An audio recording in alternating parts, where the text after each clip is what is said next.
আসসালামু আলাইকুম রহমতুল্লাহ। কি অবস্থা সবার, কেমন আছেন সবাই? আশা করি সবাই ভালো আছি এবং সুস্থ আছি।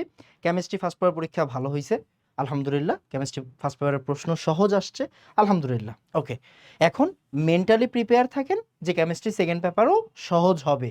আর যদি ওরা কঠিন করে, কিভাবে কঠিন করতে পারে ওইগুলো নিয়ে আমরা এখন ডিসকাস করব।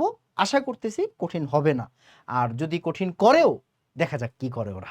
ওকে, আসেন।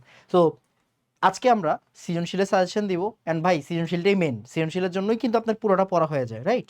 আর কেমিস্ট্রি সেকেন্ড পেপার অত বেশি কঠিনও না, জাস্ট অর্গানিকটা রে আমরা যদি একটু বাদ দিই, সাইডে রাখি। ওকে, সো আসেন আমরা কথা না বাড়িয়ে স্টার্ট করে দিই। সবার আগে আমরা একটু, আমি যে পিডিএফটা আপনাদের জন্য রেডি করছি ওইটা একটু দেখাচ্ছি, এক সেকেন্ড। হ্যাঁ, আসেন, এই যে শুরু হয়ে গেছে আমাদের কেমিস্ট্রি সেকেন্ড পেপার। আমার নাম দেখা যাচ্ছে। ওকে, আমরা আসেন ডিরেক্টলি পরিবেশ রসায়ন থেকেই শুরু করি। ভাই, প্রথম কথা হচ্ছে আমরা ধরে নিচ্ছি প্রশ্ন সহজ আসবে। প্রশ্ন সহজ আসলে কি আসবে, প্রশ্ন কঠিন আসলে কি আসবে, সবগুলো নিয়ে আমরা এখন ডিসকাস করব। সবার আগে পরিবেশ রসায়ন থেকে যেই ধরনের প্রশ্ন আসে ওইগুলো একটু একটু পোস্টমর্টম করেন। পিভি ইকুয়াল এনআরটির যে ম্যাথগুলো আছে কিরকম, আপনাকে ভর নির্ণয় করতে বলতে পারে। ডব্লিউ, যেমন আমরা কি জানি, আমি একটু মানে জাস্ট একটু কাগজে কলমেও দেখাই দিচ্ছি, কেমন? যেমন পিভি ইকুয়াল কি, পিভি ইকুয়াল হচ্ছে এনআরটি মানে ডব্লিউ বাই এম আর টি, তাই না? মানে মোল সংখ্যা মানে কি, ভর বাই আণবিক ভর। তো এখান থেকে কি আমরা ডব্লিউ সূত্র পাই, PV M by R T, right? M এই সাইডে চলে গেল, আর টি এই সাইডে আসলো। বা আমরা এখানে এম এর সূত্র পাই W R T by PV. এটাই সবচেয়ে বেশি লাগে, রাইট? এটাই সবচেয়ে বেশি লাগে, তাই না? তারপর আপনি চাইলে এখানে এক্স বাই এন এর সূত্রও দিতে পারেন। এক্স বাই এন এ যদি দেন তাহলে কি আসবে, PV number of Avogadro by RT, right? এই সূত্র থেকে ম্যাথ আসে, তাই না? ম্যাথ আসলে কি আসে না, আসে। সো আপনাকে অবশ্যই অবশ্যই কি করতে হবে, এই যে পিভি কল এনআরটির যে ম্যাথগুলো আছে এই জায়গা থেকে আপনাকে প্রশ্ন আসবে, আপনি মোটামুটি মেন্টালি প্রিপেয়ার থাকবেন। আচ্ছা, দেন প্রশ্ন আসবে বাস্তব গ্যাস আদর্শ গ্যাস থেকে। দুই ধরনের প্রশ্ন আসে এখানে, দুই ধরনের প্রশ্ন আসে, বাস্তব গ্যাস আদর্শ গ্যাস এমাগা বক্র। দুই ধরনের প্রশ্ন আসে, আমি দুই ধরনের প্রশ্ন দেখাবো। অ্যান্ড দেন এক্সেপশন এক ধরনের প্রশ্ন আসে, ওইটাও ভাইয়া দেখাবো। ওকে, আসেন মনোযোগ দিন। এখানে প্রথম কথা হচ্ছে আপনাকে একটা গ্রাফ দিয়ে দিবে, আপনাকে গ্রাফ দিয়ে বলবে এরকম এরকম এরকম। প্রশ্ন আসবে দুইটা, একটা হচ্ছে মনে করেন এটার নাম এ, এটা বি, এটা সি। আপনাকে প্রশ্ন করতে পারে দুই ভাবে, যে বি আর সি এরকম হওয়ার কারণ কি, বিচ্যুত হওয়ার কারণ কি, মানে বি আর সি বিচ্যুত কেন হইল, বিচ্যুত হওয়ার কারণ। আরেকটা বলতে পারে বি আর সি কিভাবে এ এর মতো হবে, মানে আদর্শ আচরণ কিভাবে করবে, এ এর মতো হবে কিভাবে, এর মতো হবে কিভাবে। সো এই জায়গা থেকে দুই ধরনের প্রশ্ন আসে, একটা হচ্ছে বিসি বিচ্যুত হয় হয়েছে কেন, আরেকটা হচ্ছে এ এর মতো কিভাবে হবে। ক্লিয়ার? ওকে, মানে আপনি বুঝতে পারতেছেন আদর্শ গ্যাস বাস্তব গ্যাস।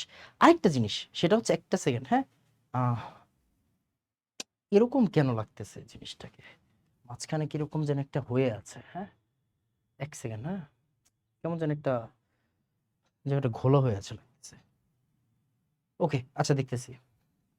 তো এই বিসি বিচ্যুত হইলো কেন, এর মতো হবে। ওকে, আরেকটা জিনিস হতে পারে, সেটা কি বলেন তো, সেটা হচ্ছে আপনার ওই যে বাস্তব গ্যাস আদর্শ গ্যাসের যে ইকুয়েশন আছে, ইকুয়েশন কি, যেমন এটা তো আদর্শ গ্যাসের ইকুয়েশন পিভি ইকুয়াল এনআরটি। আরেকটা বাস্তব গ্যাসের ইকুয়েশন কি বলেন, বাস্তব মানে ভ্যান্ডালসের ইকুয়েশন কি, P plus N square A by V square V minus N B NRT. খুব মনোযোগ দিয়ে খেয়াল করেন, আপনাকে যদি এ গ্যাসের ইনফরমেশন দিয়ে দেয় আর বিআরসি গ্যাসের ইনফরমেশন দিয়ে দেয়, তখন আপনাকে বলতে পারে বাস্তব গ্যাস আর আদর্শ গ্যাসের আয়তনের পার্থক্যটা কি হবে বা চাপের পার্থক্যটা কি হবে। মানে আপনি এই ইকুয়েশনে বসায় চাপটা বের করবেন, এই আদর্শ গ্যাসের ইকুয়েশনে বসায় চাপটা বের করবেন, দেন ওদের পার্থক্যটা বলে দিবেন, চাপের পার্থক্যটা বলে দিবেন। এইটা দুইটা কেস হতে পারে, দুইটা কেস হতে পারে, মানে এই তিনটা কোশ্চেনই আপনাকে সর্বোচ্চ দিতে পারে। আচ্ছা, আসেন এরপরে পার্টটা কি, এরপরে কি আসে, এরপরে আসে হচ্ছে, আচ্ছা কি আমার মাঝখানে হয়তো একটু একটু দাগ আছে আর কি, যাই দেখতেছি। আচ্ছা, আপনার ব্যাপনের ম্যাথ। ব্যাপনের ম্যাথ মানে কি, ব্যাপনের ম্যাথ মানে ওই যে কে আগে ওইখানে পৌঁছাবে, মানে আপনি বুঝতেই পারতেছেন যে কোন জায়গায় আগে ধোঁয়া সৃষ্টি হবে, কোন জায়গায় কি হবে, ব্যাপনের ম্যাথ থেকে প্রশ্ন আসবে। একটা হচ্ছে আংশিক চাপের ম্যাথ, মানে দুইটা সিলিন্ডারকে জোড়া লাগাই দিবে, স্টপ কক দিয়ে বলবে কি স্টপ কক খুললে কোন গ্যাসটা আগে মিলিত হবে বা হচ্ছে গিয়ে কার আংশিক চাপ কত হবে, এই ধরনের প্রশ্ন আপনাকে তারা দিবে, এই ধরনের প্রশ্ন আপনাকে দিতে পারে। সো এতটুকু পর্যন্ত যদি আপনি পড়ে যান, গুড এনাফ সিকিউর জন্য। এখন কিছু প্রশ্ন তারা একটু কঠিন করতে পারে, প্রশ্ন কঠিন করার অনেকগুলো জায়গা আছে, যেমন কি এখানে কি আছে, আপনার নাইট্রোজেন ফিক্সেশন আছে, অ্যাসিড বৃষ্টির পার্ট আছে, আপনাকে অ্যাসিড বৃষ্টির বিক্রিয়াটা শিখে যাইতে হবে। আমি একটু মুখে মুখে বলতেছি, নোট করেন নোট করেন। অ্যাসিড বৃষ্টির বিক্রিয়া শিখে যায়েন, নাইট্রোজেন ফিক্সেশন মানে বজ্রপাতের বিক্রিয়া একটু শিখে যায়েন, ভুলেও ভুল করেন না, কেমন, ভুলেও ভুল করেন না। বিভিন্ন দূষক কিভাবে পরিবেশের উপর দূষণ সৃষ্টি করে ওই জিনিসটা একটু পড়ে যায়েন, তাহলে কি হবে, মানে এটা আপনাকে অনেক হেল্প করবে, মানে কনফিডেন্স বাড়াবে।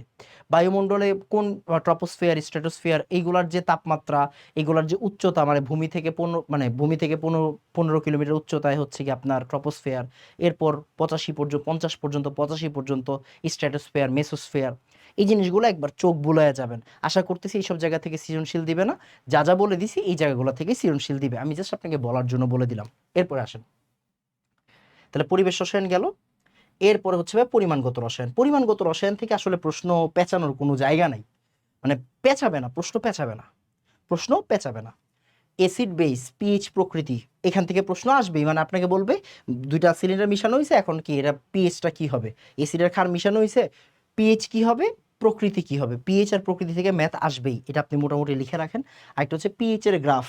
পিএইচ এর গ্রাফ মানে হচ্ছে ওই যে weak acid, strong base, weak acid, এইগুলা যখন আসবে ওইগুলার গ্রাফটা কেমন হবে, আপনি বুঝতে পারতেছেন কোন গ্রাফগুলোর কথা বলতেছি ভাইয়া, হ্যাঁ কোন গ্রাফগুলোর কথা বলতেছি। এই যে আপনার লাইক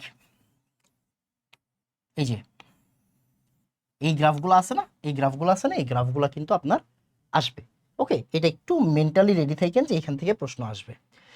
অর্ধবিক্রিয়া সমতাকরণ মানে এটা আইসা পড়ছে অর্ধবিক্রিয়া সমতাকরণ মানে কি, ওই যে আয়ন ইলেকট্রন পদ্ধতিতে বিক্রিয়া সমতা করা, বিক্রিয়া সমতা করা, এটা আসবেই, মানে আসবেই। ওকে, তারপর ওইখান থেকে ভরের ম্যাথ, ওইখান থেকে ঘনমাত্রার ম্যাথ, মানে ওই যে লোহার ভর বের করো, লোহার বিশুদ্ধতা বের করো, ওইখান থেকে জারণ বিজারণের যে ম্যাথটা, ওইখান থেকে ম্যাথ আসবে।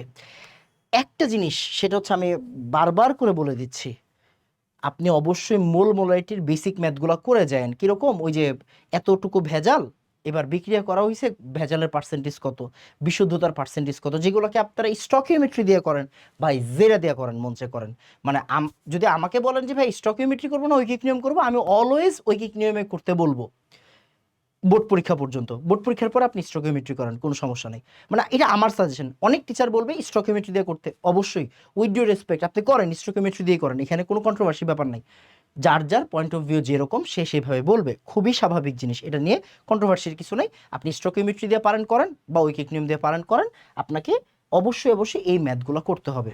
এরপরে আসেন, এই যে বিশুদ্ধতা, ভেজাল, টাইট্রেশন, এখান থেকে ম্যাথ আসবে। ওই যে পার্সেন্টেজ, ডাব্লিউ/ভি, ডাব্লিউ/ডাব্লিউ, এগুলো থেকে কিন্তু এখন আর সৃজনশীল আসে না, এগুলো ম্যাথের ভিতরে ঢুকাই দিবে। পিপিএম, নির্ণয় করে, এই যে জায়গায় আপনি লিখে রাখেন, আমি এটা লিখতে ভুলে গেছি। পিপিএম, পিপিএম, পার্সেন্টেজ, ডাব্লিউ/ভি, ডাব্লিউ/ডাব্লিউ, ওকে, ডাব্লিউ/ভি, ডাব্লিউ/ডাব্লিউ, এইগুলো থেকে কিন্তু প্রশ্ন আপনাকে দিবেই। মানে এখানে আপনি কখনোই বলতে পারবেন না যে দিবে না কোনো কিছু, ওকে, দিবেই, এগুলো দিবেই। এরপর আসেন, এতটুকু যদি আপনি করে যান, পরিমাণগত রসায়ন থেকে আপনাকে কেউ আটকাইতে পারবে না। ওকে, এরপর আসেন ফ্যারাডের প্রথম সূত্র। থেকে তড়িৎ রসায়নে ম্যাথ দিবেই। কোনটা বলেন তো, ওই যে আমরা যে ডাব্লিউটা বের করি, ডাব্লিউ ইকুয়াল জেড আইটি, বা MIT/EF, আপনি যেভাবে বলেন, ফ্যারাডের প্রথম সূত্র থেকে ম্যাথ দিবে। ঘনমাত্রার পরিবর্তন হয়েছে কিনা ওই ম্যাথটা দিবে। তড়িৎ বিশ্লেষণ দিতে পারে, এটা ইম্পর্টেন্ট, একটু মনোযোগ দেন। ব্যাটারি এত বছর ছিল না শর্ট সিলেবাসে, এখন কিন্তু ব্যাটারি থেকে প্রশ্ন আসবে। লেড স্টোরেজ ব্যাটারি পড়ে যেতে হবে, ফুয়েল সেল পড়ে যেতে হবে। Lead storage battery, lithium ion battery আর লিথিয়াম ব্যাটারির মধ্যে পার্থক্য, সুবিধা অসুবিধা, এগুলো পড়ে যেতে হবে। আপনাকে অবশ্যই এটা একটু মেনটেন করতে হবে যে ভাই আমি লেড স্টোরেজ ব্যাটারিটা আমি পারি, লিথিয়াম আয়ন ব্যাটারি আর লিথিয়াম ব্যাটারির মধ্যে পার্থক্যটা পারি, অ্যানোডে কি থাকে, ক্যাথোডে কি থাকে, এগুলো থেকে কিন্তু এমসিকিউ আসবেই, মাথায় রাখেন। এগুলো একটু বিক্রিয়াগুলো শিখে যেতে হবে। আর ইনট সেল নার্সের ইকুয়েশন থেকে এত বছর ম্যাথ আসছে, এখনো ম্যাথ আসবে, সো আপনাকে এগুলো করে যেতে হবে। যদি বাই এনি চান্স কোশ্চেন কঠিন করে, তখন দেখবেন এই যেগুলো যে মোস্ট কমন, মোস্ট ইম্পর্টেন্ট, এগুলো থেকে প্রশ্ন দিচ্ছে না, না দিয়ে কি করছে, না দিয়ে এই যে ব্যাটারি থেকে প্রশ্ন দিয়ে দিতেই পারে। সো আপনাকে অবশ্যই মেন্টালি প্রিপেয়ার থাকতে হবে। এবার সব কথা শেষ। এবার আমি কি বলবো আপনাকে, খুব মনোযোগ দিয়ে শুনেন। আমি অর্গানিকটা খুবই কমায় দিছি, অর্থনৈতিক আমি একটু পরে আসতেছি। ওই চ্যাপ্টারগুলো তো হচ্ছে গিয়ে পড়ায় মজা পাওয়া যায় না, ওই চ্যাপ্টার থেকে সাজেশন আমরা সবার পরে দিব। অর্গানিকের কথা ভাইয়া, এখানে অর্গানিকের যা লিখে রাখছি আপনাকে এতটুকু পড়ে যেতে হবে, মাস্ট পড়ে যেতে হবে। অর্গানিক কেমিস্ট্রি যতটুকু লিখে রাখছে অতটুকু আপনি মাস্ট পড়ে যান, অর্গানিকের কিন্তু শেষ নাই, বাট আমি বলছি এতটুকু আপনি মাস্ট পড়ে যাবেন, তাহলে আপনি আশা করতেছি দুইটা সৃজনশীল আনসার করতে পারবেন ইনশাল্লাহ। খুবই কমাই দিছি ভাইয়া, খুবই কমাই দিছি, খুবই কমাই দিছি। আমি অ্যালকেন থেকে কিছু রাখিই নাই, অ্যালকেন থেকে রাখিই নাই, রাখলে তো সবই রাখতে হবে ভাই, ডিকার্বক্সিলেশন, উডস বিক্রিয়া, ক্লিমেনসন বিজারণ সবই রাখতে হবে, চাইলে রাখা যায়, বাট আমি মনে করতেছি এগুলো থেকে সিকিউ আসার চান্স খুবই কম। আসবে কোন জায়গা থেকে? অ্যালকিন থেকে মাস্ট আসবে, ওজন বিক্রিয়া, Markovnikov anti Markovnikov with mechanism, Markovnikov anti Markovnikov with mechanism, ওজন বিক্রিয়া পড়ে যাইতে হবে, কারণ ওজন বিক্রিয়া থেকে কিন্তু অ্যালডিহাইড কিটোনে চলে যাবে, ওজনের উদ্দীপক থেকে অ্যালডিহাইড কিটোনে চলে যাবে, ওইটাতে আমরা একটু পরে কথা বলতেছি। তারপরে ওই যে NaOH অ্যালকোহলিক, NaOH অ্যাকোয়াস মানে অপসারণ বিক্রিয়া, প্রতিস্থাপন বিক্রিয়া, অ্যান্ড যখনই প্রতিস্থাপন হবে তখন নাম কি আসবে? SN1 SN2, এই জায়গার পড়ালেখাগুলো আপনাকে অবশ্যই করে যেতে হবে। তারপরে অ্যালকাইন 1 অম্লধর্মী কেন, অ্যালকাইন 1 অম্লধর্মী কেন, এটা স্পেসিফিক একটা কোশ্চেন, 3টা বিক্রিয়া দিয়ে প্রমাণ করতে হবে, মিনিমাম 2টা বিক্রিয়া আপনাকে শিখে দিতে হবে, ধাতু সোডিয়ামের সাথে, বা ওই যে আপনার আরো যে 2টা বিকারক আছে, ডাইঅ্যামিন সিলভার ক্লোরাইড বা ডাইঅ্যামিন কপার নাইট্রেট, ওইটা দিয়ে যে বিক্রিয়াগুলো দেওয়া আছে, আপনাকে অবশ্যই অবশ্যই অ্যালকাইন 1 অম্লধর্মী কেন এটা শিখে যাইতে হবে, মাস্ট। এরপর গ্রিগনার্ড বিকারক পড়ে যাবেন, খুব ভালো করে গ্রিগনার্ড বিকারকটা পড়ে যাবেন, কারণ গ্রিগনার্ড বিকারক থেকে ডিরেক্টলি প্রশ্ন না আসলেও উদ্দীপক দিয়ে আপনাকে প্রশ্ন দিবে, আটকায় দিতে পারে। আর অ্যালকোহলের জারণ বিজারণ মানে খুবই ইজি, অ্যালকোহলের জারণ করলে অ্যালডিহাইড, অ্যালডিহাইডের জারণ করলে অ্যাসিড, বা 2 ডিগ্রি অ্যালকোহলকে জারণ করলে কিটোন, কিটোনের জারণ করলে অ্যাসিড, এই জিনিসগুলো কিন্তু আপনাকে পড়ে যাইতে হবে। হ্যাঁ, না পড়ে যাওয়া যাবে না, ওকে, না পড়ে যাওয়া যাবে না, একটা ছোপ ছোপ আছে ক্যামেরার মাঝখানে, বুঝছেন? এটা আমি দেখতেছি কি করা যায়। ওকে, সো যেটা বলতেছিলাম, দেখি ছোপটা কি এই জায়গাতে, ও এখন চলেও গেছে মনে হচ্ছে কেন জানি। আচ্ছা দেখতেছি। তো এরপরে অ্যালডিহাইড কিটোন, ভাই একটা জিনিস আপনি মিস দিয়েন না, সেটা হচ্ছে অ্যালডিহাইড কিটোন। অ্যালডিহাইড কিটোন যেই বান্দা মিস দিছে ওর মানে ওর সৃজনশীল শেষ। অ্যালডিহাইড কিটোন মিস দেওয়া যাবে না, মানে যাবে না, অ্যালডিহাইড কিটোন আপনাকে পড়ে যেতে হবে। অ্যালডিহাইড কিটোনের মধ্যে অনেকগুলো বিক্রিয়া আছে, মানে 6টা বিক্রিয়া তো একদম মুখস্থ বিক্রিয়া, ব্রাডির বিকারক, টলেন বিকারক, ফেহেলিং দ্রবণ, এগুলো কি? এগুলো হচ্ছে শনাক্তকরণের যে কার্যকরীমূলক শনাক্তকরণের বিক্রিয়া। আর 3টা হচ্ছে বৈশিষ্ট্যপূর্ণ বিক্রিয়া, অ্যালডোল ঘনীভবন, ক্যানিজারো বিক্রিয়া, আর হচ্ছে আপনার কি বলে এটাকে, হ্যালোফর্ম বিক্রিয়া। এই তিনটা 6টা বিক্রিয়া ভুলেও ভুল করা যাবে না। আরেকটা জিনিস আপনাকে প্রশ্ন আসতে পারে, মিথানেল বা ফর্মালডিহাইড, ইথানেল, প্রোপানন, এই 3টা বিক্রিয়ার মধ্যে কে নিউক্লিওফিলিক সংযোজন বিক্রিয়া বেশি সক্রিয়? এই প্রশ্নটা আসতে পারে, আসার চান্স অনেক বেশি আছে। অ্যালডিহাইড কিটোন ভুলেও মিস দেওয়া যাবে না। তারপর আমি অ্যাসিড থেকে কিছু রাখি নাই ভাই, চাইলে রাখা যায়, কিন্তু আমি চাইলেও সব রাখবো না, আমি চাইলেও সব রাখতে পারবো না। ওকে, এবার আসেন বেনজিন, বেনজিনের পোর্শন থেকে ইলেকট্রোফিলিক বিক্রিয়া, ভাই ইলেকট্রোফিলিক প্রতিস্থাপন বিক্রিয়া থেকে প্রশ্ন আসবেই, আপনাকে বারবার আপনি অ্যালকাইলেশনটা পড়ে যাবেন, নাইট্রেশনটা পড়ে যাবেন, অ্যাসাইলেশনটা মাস্ট পড়ে যাবেন। মানে অ্যালকাইলেশন তো আসেই, নাইট্রেশন তো আসেই সবসময়, অ্যাসাইলেশনটা আমি অ্যাড করে রাখছি। ওকে, অ্যাসাইলেশনটা আপনি পড়ে যান, ওইখান থেকে প্রোপানন তৈরি হবে। তারপরে হচ্ছে আপনার কি বলে অ্যাসিডোফেনন বা বেনজোফেনন তৈরি হবে, এগুলো আপনারা দেখবেন। তারপরে এই যে বেনজিনের অর্থপ্যারা নির্দেশকে কে বেশি সক্রিয়, মানে আপনাকে বলবে ইলেকট্রোফিলিক প্রতিস্থাপন বিক্রিয়ায় কে বেশি সক্রিয়, কে? ওই যে হয় ফেনল, না হয় হচ্ছে কি আপনার নাইট্রোবেনজিন, না হয় টলোইন, নাইট্রোবেনজিন টলোইনের মধ্যে কে বেশি সক্রিয়, এই প্রশ্নটা আসবেই। তারপর টলোইনের জারণ পড়ে যাইতে হবে, টলোইনের জারণ খুব মনোযোগ দিন, টলোইনকে যদি মৃদু জারণ করা হয় কি তৈরি হবে বলেন তো? বেনজালডিহাইড। টলোইনকে বেশি জারণ করা হইলে কি তৈরি হবে? Benzoic acid. এই জারণের জায়গাটা আপনি জাস্ট এতটুকু জেনে রাখবেন। তারপরে টলোইন থেকে টিএনটি প্রস্তুতি, এই টিএনটি প্রস্তুত আপনাকে শিখে রাখতে হবে। এত বছর সিলেবাসে ছিল না ফেনলের যে ব্যাপারটা, আপনি ফেনল থেকে বেশি কিছু পড়তে যায়েন না, ফেনল থেকে বেশি কিছু পড়তে গেলে গুলায় ফেলবেন। আপনাকে জানতে হবে কি ফেনল থেকে কীভাবে বেনজিন তৈরি হয়। ফেনলের ভিতরে যদি জিঙ্ক ডাস্ট দেন, তাহলে জিঙ্ক আর অক্সিজেন মিলে জিঙ্ক অক্সাইড তৈরি হবে, আর ফেনল থেকে হাইড্রোজেনটা থাকবে, মানে বেনজিন এসে পড়বে। তাহলে ফেনল থেকে বেনজিন, আর ওই ফেনল থেকেই অ্যাসপিরিন প্যারাসিটামল, আপনাকে বলবে জ্বর ও ব্যথা নিবারক ওষুধ তৈরি করে দেখাও, তাহলে ফেনল থেকে অ্যাসপিরিন প্যারাসিটামল, এই 2টা জিনিস আপনাকে মাস্ট দিয়ে আসতে হবে, পড়ে যাইতে হবে। অ্যামিন শনাক্তকরণ, কার্বিল অ্যামিন পরীক্ষা, আর নাইট্রাস অ্যাসিডের মাধ্যমে 1 ডিগ্রি 2 ডিগ্রি 3 ডিগ্রি অ্যামিনের পরীক্ষা, এই অ্যামিন শনাক্তকরণটা আপনাকে পড়ে যেতে হবে। 4টা বিক্রিয়া, এই 4টা বিক্রিয়া মাস্ট, কার্বিল অ্যামিন বিক্রিয়া, আরেকটা হচ্ছে 1 ডিগ্রি 2 ডিগ্রি 3 ডিগ্রি অ্যামিনের শনাক্তকারী বিক্রিয়া, এই 4টা পড়ে যেতে হবে। আর ডায়াজোনিয়ামটা একটু দেখে যাবেন, মানে লাইক ডায়াজোনিয়াম দিয়া আপনাকে ডায়াজোনিয়াম থেকে বেনজিন আসতে উদ্দীপক, মানে ডায়াজোনিয়ামের ফ্লোচার্টটা দেখতে হবে। কেন? উদ্দীপক সলভের জন্য। সো ডায়াজোনিয়ামের ফ্লো চার্টটা যে কোনো বইয়ের পিছনে আছে, আপনি কষ্ট করে দেখে যায়েন, ওকে? না হইলে ভাইয়া ব্যবস্থা করে দিব না। এইবার আসেন, এখন ইম্পর্টেন্ট জিনিস হচ্ছে অর্থনৈতিক রসায়ন। অর্থনৈতিক রসায়নে কি হবে? অর্থনৈতিক রসায়নে আমি একদম ইজি করে দিচ্ছি, কিচ্ছু কোনো সাজেশন না। অর্থনৈতিক রসায়নে আপনি কি করবেন জানেন? অর্থনৈতিক রসায়নে যে আপনি একটু, এটা হাজারি স্যারের বই, আপনি হাজারি স্যারের বইটা একটু দেখবেন। হাজারি স্যারের বইয়ে এই যে দেখেন, আমি আপনাকে একটা জিনিস দেখাই দিই। এইগুলা এগুলা হচ্ছে গিয়ে একটু একটু টেকনিক্যাল না হইলে আপনি পারবেন না। এই জায়গায় দেখবেন সমাধানকৃত সমস্যা আছে, এই যে দেখেন ওরা কিন্তু এই যে সিকিউ গুলা রেডি করে রাখছে, এই দেখেন সিকিউ রেডি করে রাখছে। এই জায়গায় যে সিকিউ গুলা রেডি করা আছে, যে প্রশ্নগুলো দেখছেন, যেই প্রশ্নগুলো রেডি করা আছে, এই জায়গার বাইরে কোনো প্রশ্ন আসবে না। আমি আপনাকে বারবার করে বলে দিলাম, এই জায়গাতে কোনো টিচার এত বেশি সময় নষ্ট করবে না। যেই ফরম্যাট দেওয়া আছে ওই ফরম্যাট থেকে প্রশ্ন আসবে। মানে এই যে নিচের উদ্দীপকটি অনুধাবন করে উত্তর দাও। বাঁশ থেকে পাল্প, পাল্প বিটিং রিফাইনিং করে শীট তৈরি করছে, মানে ওই যে আপনার পাল্প, পাল্প পেপার থেকে প্রশ্ন আসছে।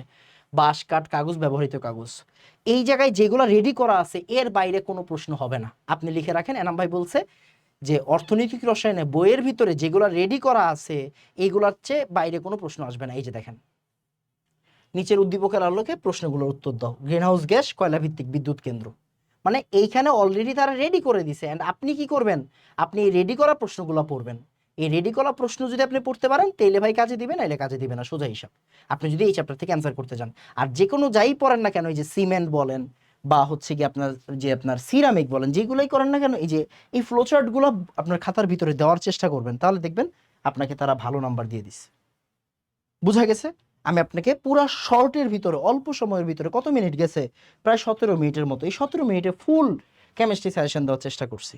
এতটুকু পড়ে যান। আমি এতটুকু বিশ্বাস করি যে ভাই এখান থেকেই 80 থেকে 90% প্রশ্ন কমন আসবে। অ্যান্ড